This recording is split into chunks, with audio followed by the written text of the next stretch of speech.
அதிகப்படியான நேரம் ஒரு செயலை சிறப்பாக செய்கிறதோ இல்லையோ, கவனத்துடன் கூடிய குறுகிய நேரம் அந்த செயலை சிறப்பாக்குகிறது. மற்றவர்களுக்கு உதவும் உள்ளம் கொண்டவர்கள் அவர்களுக்கு என்ன இருக்கிறது என்பதை பற்றி சிந்திப்பதில்லை.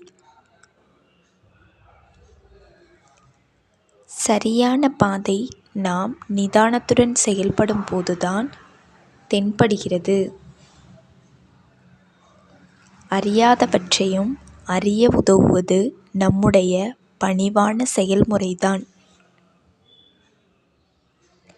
நம்மை குறித்த அறிவை பெறுவதுதான் முதலில் முதன்மையானது. அதன் பிறகு அனைவரையும் குறித்த அறிவை பெறும் ஆற்றல் பெற்ற நபர்களாக மாறிவிடுவோம்.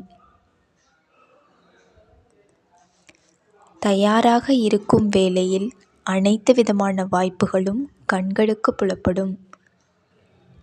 இந்த வீடியோ பிடித்திருந்தால் லைக் செய்யவும். இது போன்ற வீடியோக்களை காண சப்ஸ்கிரைப் செய்யவும். நன்றி.